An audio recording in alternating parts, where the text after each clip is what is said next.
कल की रात ऐतिहासिक रात थी बॉस, क्योंकि जिस वक्त लगभग पूरा देश सो रहा था, देश की संसद काम कर रही थी। जो विपक्ष वक्फ बिल पर बोलने के लिए और वक्त चाहिए कि रट लगाए बैठा था, उसे नरेंद्र मोदी ने दिल खोलकर वक्त दिया। खूब बोलो, जितना बोलना है बोलने दिया। नतीजा क्या हुआ? कल रात जब आप सो रहे थे, तब संसद में मोदी सरकार ने देश का बहुत बड़ा काम निपटा दिया। कल रात करीब 3 बजे, रात में 3 बजे राज्यसभा में वक्फ बिल पास हुआ। वक्फ संशोधन बिल पर राज्यसभा में करीब 13 घंटे की लंबी चर्चा चली। राज्यसभा में बिल के समर्थन में 128 वोट पड़े और विपक्ष में 95 वोट। कल सिर्फ वक्फ बिल पास नहीं हुआ, बल्कि देश में वोट बैंक की पॉलिटिक्स के चक्कर में जो अंधेर गर्दी मची हुई थी, उसका एक बहुत बड़ा चैप्टर प्रधानमंत्री मोदी ने खत्म कर दिया। पीएम मोदी ने क्लियर कर दिया कि जहां उंगली रख दी वो जमीन वक्फ की हो गई। ये हिसाब अब इस देश में नहीं चलेगा और इससे बड़ा फायदा मुसलमानों को भी होगा, क्योंकि वक्फ बोर्ड की ज्यादती का शिकार सिर्फ गैर मुसलमान ही नहीं है, बल्कि मुसलमान भी थे। वक्फ बोर्ड के अंदर पैसे का जो खेल चल रहा था, उसमें पारदर्शिता आएगी तो वो पैसा गरीब मुसलमानों की भलाई के ही काम आ सकेगा। लेकिन वक्फ बोर्ड की तानाशाही खत्म हुई है। अभी वक्फ बिल पर पिक्चर अभी बाकी है बॉस। उधर संसद में विपक्ष मोदी सरकार को वक्फ बिल पर रोक नहीं पाया, लेकिन उसने पीएम मोदी के वक्फ बिल के खिलाफ इतना झूठ और भ्रम फैला दिया जो मुसलमानों को भड़काने के लिए काफी था। वक्फ बिल फाड़कर हीरो बनने की कोशिश करते ओवैसी ने जो अग्रेशन संसद में दिखाया था, वही अग्रेशन अब सड़क पर मुसलमानों में भरा हुआ दिख रहा है। आज वही हुआ जिसकी उम्मीद कल से थी। आज जुमे की नमाज पर जो मुसलमानों की भीड़ शहर शहर सड़क पर निकली, उन्हें वक्फ बिल के विरोध में भड़काने की पूरी कोशिशें हुई। कोई खून बहाने की बात करने लगा, कोई जान देने की बात करने लगा, कोई देश में आग लगाने की धमकी दे रहा है, कोई दिल्ली जाम करने की बात कर रहा है, कोई जेल भरो आंदोलन की प्लानिंग कर रहा है, कोई मुस्लिम बच्चों और महिलाओं को भी सड़क पर उतारने के लिए उकसाने लगा, कोई शाहीन बाग किसान आंदोलन की बातें करने लगा, तो कोई बाबरी का जिक्र करके भड़का रहा था। सड़क पर उतरी भीड़ को मोदी शाह के नाम पर जमकर भड़काया गया, धमकियां दी गई, उनके पुतले जलाए गए, कहा गया कि संसद में तो गुंडे मवाली बैठे हैं, ऐसा कानून मानेंगे नहीं। जुमे की नमाज के दिन वक्फ पर कैसे बवाल मचा, इसकी एक एक तस्वीर आज आपको दिखाऊंगा। वक्फ बिल पास होने पर पीएम मोदी ने कैसे विपक्ष की क्लास लगाई, वो बताऊंगा। मुसलमानों के लिए कलेजा चीर कर रख देने वाले इंडी गठबंधन के निशाने पर हिंदू मंदिर आ गए हैं क्या? जब आप सो रहे थे तो संसद की बहस में कैसे सुधांशु त्रिवेदी से लेकर अमित शाह तक मुस्लिम वोट बैंक वाली पॉलिटिक्स की धज्जियां उड़ा रहे थे, आज आपको यह भी दिखाऊंगा। और यह भी बताऊंगा कि राहुल के बाद कैसे प्रियंका और सोनिया वक्फ बिल के मामले में फंस गए। लेकिन पहले संसद से सड़क तक क्या बवाल हुआ है, जरा उसकी झलक देखिए।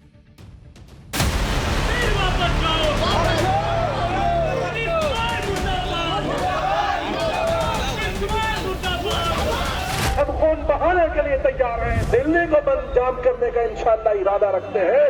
काली पट्टी जब तक नहीं उतरेगी, जब तक काला कानून नहीं हटेगा, जेल भरो आंदोलन करना पड़ेगा। तो मुसलमान का एक छोटा बच्चा भी जेल में आपको नजर आएगा, औरतें भी नजर आएगी जेल। हमारी जान देने को भी हम तैयार हैं। लड़ाई सुप्रीम कोर्ट में होनी है। सुप्रीम कोर्ट जाएंगे, सुप्रीम कोर्ट से न्याय की गुहार लगाएंगे।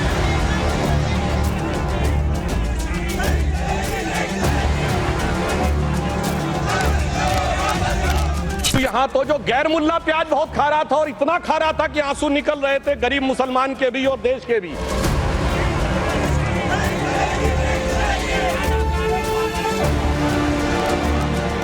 कि श्री रामचंद्र कह गए सिया से, ऐसा कलयुग आएगा, गोपालक श्री यदुवर कुल में एक ऐसा नेता आएगा जिसे बकरे कटने में खुशबू मिलेगी, गौ माता में बदबू पाएगा।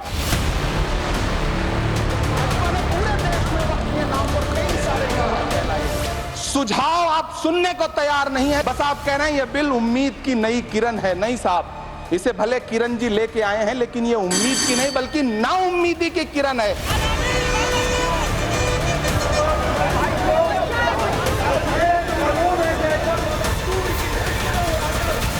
हम ही को कातिल कहेगी दुनिया, हमारा ही कत्लेआम होगा। हम ही कुएं खोदते फिरेंगे, हम ही पे पानी हराम होगा।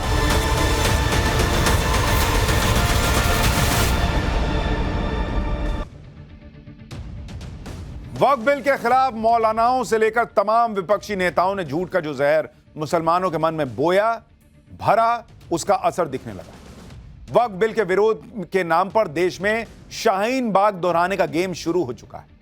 आज देश के कई शहरों में वक्फ बिल के खिलाफ मुसलमानों की भीड़ जुमे की नमाज के बाद सड़कों पर विरोध के लिए उतर आई। कोलकाता, अहमदाबाद, मुंबई, रुड़की, लुधियाना, कई शहरों में मुसलमानों ने प्रोटेस्ट किए।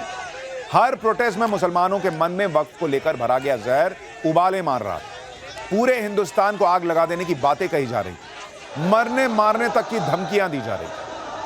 जुमे की नमाज के बाद पश्चिम बंगाल के कोलकाता में पार्क सर्कस क्रॉसिंग पर हजारों मुसलमानों की भीड़ सड़क पर जमा हो गई। भीड़ हाथों में वी रिजेक्ट वक्फ बिल लिखे पोस्टर लेकर नारेबाजी कर रही और इसी भीड़ में खड़े होकर मौलाना भड़काऊ बयानबाजी कर रहे थे। बीजेपी को कोस रहे थे, मोदी शाह को गाली दे रहे थे। आप सुनिए कैसे गृह मंत्री अमित शाह के खिलाफ मुसलमानों की भीड़ ने नारेबाजी की है या उनसे करवाई गई।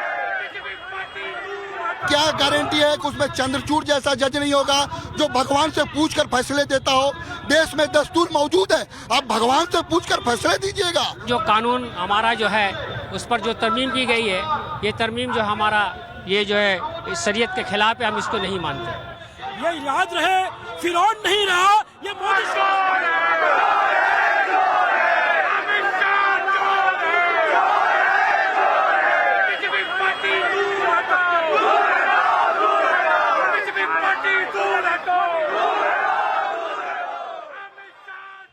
आप देखिए कि मोदी और शाह की जोड़ी ने मुसलमानों के हित में वक्फ बिल पास करवाया, जिससे इन मुसलमानों का ही भला होना है।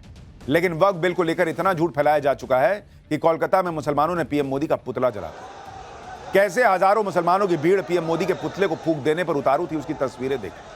कोलकाता में हुए इस विरोध प्रदर्शन में देश की कानून व्यवस्था को कैसे चुनौती दी गई और मोदी शाह को क्या धमकियां दी गई, आप सुनेंगे तो माथा पीट लें। सुनिए। क्या गारंटी है कि उसमें चंद्रचूड़ जैसा जज नहीं होगा जो भगवान से पूछकर फैसले देता हो।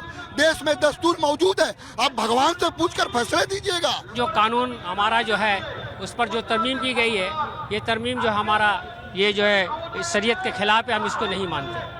ये याद रहे, फिरौन नहीं रहा ये मोदी शाह भी नहीं रहेगा। इंशाअल्लाह ये बहुत जल्द पूरे हिंदुस्तान से किया, इस वतन से नहीं रहेगा। हमारी मांगे हैं कि ये अमेंडमेंट बिल हमारे खिलाफ है और ये पूरे मुसलमान के खिलाफ है, इसको हम एक्सेप्ट नहीं करेंगे। जब तक इस बिल को वापस नहीं लिया जाएगा हम लड़ेंगे। ये हमारा शुरुआत है, हमको लहू देना पड़े लहू देंगे, लेकिन पीछे नहीं हटेंगे। लहू देने की बातें हो रही हैं भाई। यह नतीजा है वक्फ बिल पर फैलाए गए झूठ का, जिसका मकसद मोदी सरकार के खिलाफ देश के मुसलमानों में जहर भरना। इसका असर देखिए कि वक्फ बिल के विरोध में जैसी भड़काऊ बयानबाजी अब तक मुल्ला मौलाना ओवैसी जैसे नेता कर रहे थे, वही भाषा प्रदर्शनकारी मुसलमान बोल रहे। आप जरा सुन लीजिए कैसे वक्फ बिल के विरोध में मरने मारने की बातें हो रही, पूरे देश को जंग का मैदान बना देने की धमकी दी जा रही। कोर्ट ने देखा कि मुसलमान खामोश पड़ा है तो बाबरी मस्जिद हमारे हक में होते हुए भी फैसला उनके हक में दिया गया, इसलिए कि मुसलमान खामोश था। अगर मुसलमान इसी तरह हंगामा कर रहा होता, अगर मुसलमान सड़कों पर उतरा हुआ होता, तो जिस केस में सारे सबूत मुसलमानों के हक में थे, उसके फैसले कभी भी उनके हक में नहीं जाता।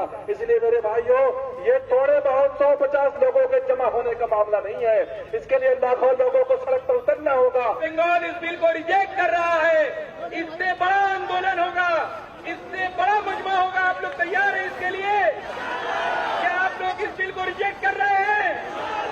लड़ाई किनारे से नहीं लड़ी जाती, लड़ाई मैदान में आकर लड़ी जाती है। पूरे कलकत्ता को नहीं, अब दिल्ली को बंद जाम करने का इंशाअल्लाह इरादा रखते हैं। हम खून बहाने के लिए तैयार हैं, हम कुर्बानी देने के लिए तैयार हैं, मगर हम इस कानून को हरगिज नहीं मानेंगे। खून बहाने की बातें शुरू हो चुकी हैं, पूरे देश में सड़क पर उतरने की बातें हो रही हैं। कोलकाता में वक्फ बिल के खिलाफ जब विरोध प्रदर्शन हो रहा था तो टाइम्स नाउ और भारत की टीम ग्राउंड जीरो पर मौजूद थी।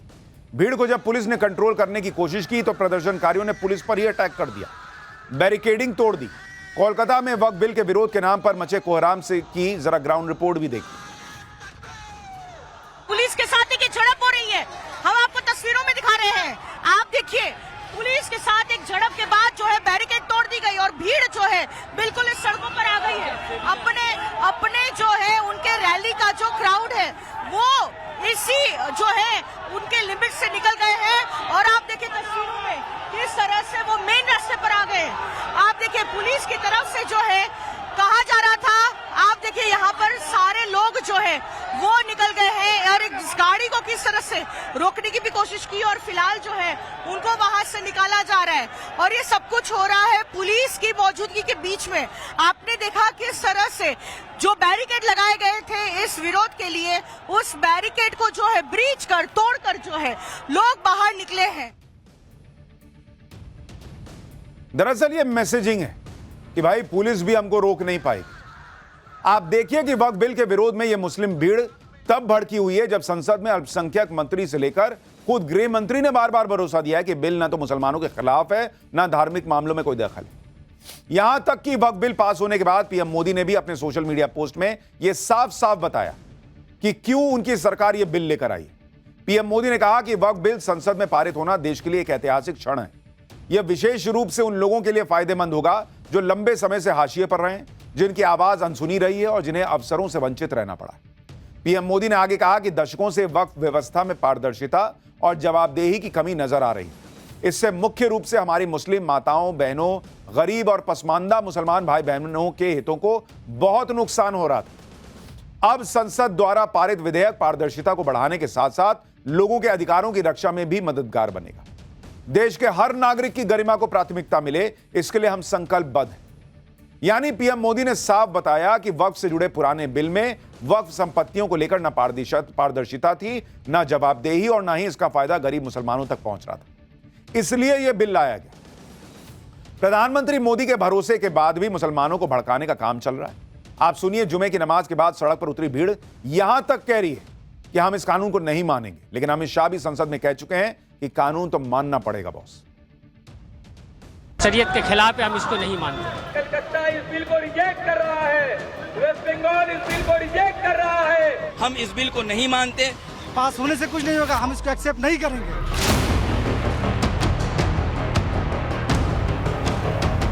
क्या धमकाना चाहते हो भाई? संसद का कानून है, सबको स्वीकार करना पड़ेगा। स्वीकार नहीं करेंगे मतलब क्या है? कैसे बोल सकते हैं कोई? हम कानून को स्वीकार नहीं करेंगे। अगर देश की संसद में कोई कानून पास हुआ है तो उसे न मानने का सवाल ही पैदा नहीं होता। लेकिन वक्फ बिल के नाम पर जो जहर मुसलमानों के मन में भर दिया गया, उसके असर की तस्वीरें गुजरात से भी सामने आई। अहमदाबाद की सिद्दी सैयद जाली मस्जिद में जुमे की नमाज के बाद मुसलमान सड़क पर उतर आए। इसकी तस्वीरें आप स्क्रीन पर देख रहे हैं। हाथों में वक्फ बिल का विरोध करने वाले पोस्टर लेकर खूब नारेबाजी हुई। पुलिस भीड़ को हटाने की कोशिश करने लगी तो प्रदर्शनकारी सड़कों पर लेट गए। प्रदर्शनकारियों और पुलिस वालों के बीच काफी देर तक धक्का मुक्की भी चलती रही। अहमदाबाद पुलिस ने विरोध प्रदर्शन कर रहे 50 से ज्यादा लोगों को हिरासत में लिया, जो आतंकी संगठन पीएफआई की political wing social democratic party of India यानी एसडीपीआई और असदुद्दीन ओवैसी की पार्टी एआईएमआईएम से जुड़े। इन पर मुसलमानों को भड़काने का आरोप लगाया गया। वक्फ के नाम पर मुसलमानों को किस कदर भड़काया जा रहा था वहां गुजरात में, जरा वो भी सुनिए।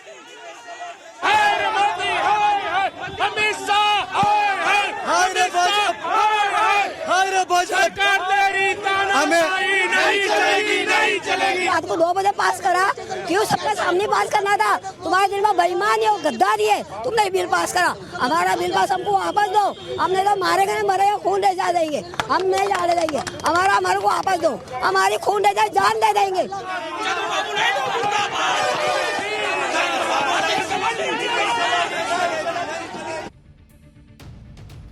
चाची की उम्र देखकर लग नहीं रहा है कि बहुत ज्यादा जिंदगी बची है, लेकिन कह रही है मैं जान दे दूंगी। कह रही है रात में 2 बजे बिल क्यों पास कराया? तुम्हारे मन में खोट थी?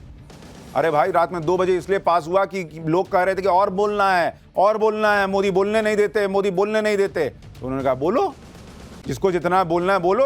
तो बज गए रात के 2 और सबके सामने हुआ है भाई। ऐसा थोड़ी कि कोने में खोपचे में ले जाके पास करा लिया। मुंबई में भी वक्फ बिल के खिलाफ प्रोटेस्ट हुआ। वहां कई मस्जिदों ने मुसलमानों के वक्फ बिल के विरोध में काली पट्टी बांधकर नमाज पढ़ी। मुंबई के मुसलमान भी कह रहे हैं कि वक्फ बिल को नहीं मानते। सुनिए जरा इन लोगों को भी। करेंगे जो बोलेंगे हम उसके लिए तैयार है, मरने मारने के लिए भी तैयार है। अगर हमारे अकाबिर बोलते हैं कि भाई अगर विरोध प्रदर्शन तो हम लोग रोड पे मार, लेकिन इस बात पे मरने मारने की बात क्यों? नहीं मरने मारने की बात अपने आप को भाई हम तो क्यों, लेकिन अपने आप को भी क्यों? अरे भाई हमारा फंडामेंटल राइट है हमारा। ये जो हालात है मुल्क में, जो नफरत का माहौल है, आप दिल में कुछ रख के जाहिर कुछ करें। तो जाहिर सी बात तो ये तो नहीं होना चाहिए। ये काला कानून लाया गया है जो मुसलमानों को अपाहिज और लूला लंगड़ा बनाने के लिए। कह रहे हैं हम अपने आप को मार लेंगे, ये फंडामेंटल राइट है। अरे भाई साहब, आत्महत्या करना कोई फंडामेंटल राइट ही है। आत्महत्या का प्रयास करने पर, बच जाने पर जेल भी जाना पड़ता है। कौन बता रहा है ये सब आपको फंडामेंटल राइट कि खुद को मार लेंगे? वक्फ बिल पर कुछ मुसलमानों का खून इसलिए उबल रहा है क्योंकि उनको भड़काने वाले घात लगाकर दिन रात यही तो कर रहे हैं। जैसे all India Muslim personal law board को देखिए, जो खुद को मुसलमानों का सबसे बड़ा मसीहा समझता है। वो मुसलमानों को भड़काकर पूरे देश को शाहीन बाग बना देने की धमकी लगातार दे रहा था। All India Muslim personal law board ने बयान दिया है कि वक्फ बिल का पास होना दुनिया की सबसे बड़ी जमहूरियत के लिए काला अध्याय और कलंक है। पर्सनल लॉ बोर्ड कह रहा है कि अगर कि सत्ताधारी तबका ताकत के नशे में मदहोश होकर आगे बढ़ रहा है। पर्सनल लॉ बोर्ड भड़का रहा है कि सरकार ने मुस्लिम संगठनों और मुसलमान की आवाज को सुना ही नहीं। और AIMPLB ने यह भी कहा है कि वो वक्फ बिल पर खामोश नहीं बैठेगा और पूरे देश में प्रदर्शन करेगा। मतलब इनका एक ही एजेंडा है कि भाई मरने मारने या खून खराबे की बात करो और कहो कि पूरे देश में शाहीन बाग बना देंगे। वक्फ बिल के विरोध में जो लोग आम मुसलमानों के बीच आग लगा रहे हैं, उसको खाद पानी इंडी गठबंधन दे रहा है। जैसे कांग्रेस अध्यक्ष मल्लिकार्जुन खड़गे ने वक्फ बिल पर यहां तक कह दिया था कि मुसलमानों को मिट्टी में दबाया जा रहा है, इससे झगड़े बढ़ेंगे और बाद में सरकार को ही संभालना पड़ेगा। सुनिए एक बार मल्लिकार्जुन खड़गे को। इसमें देश में झगड़ा होता है, ये झगड़े की आप बीज डाल रहे हैं। अगर आप दबाने की कोशिश करो मुसलमानों को, ये नहीं होता साहब। आप मिट्टी में उनको दबाने की कोशिश करेंगे तो कभी वो बीज है, मिट्टी से फिर उठते हैं, फिर ग्रो होते हैं, फिर आपको ही ये सुलझाना पड़ता है।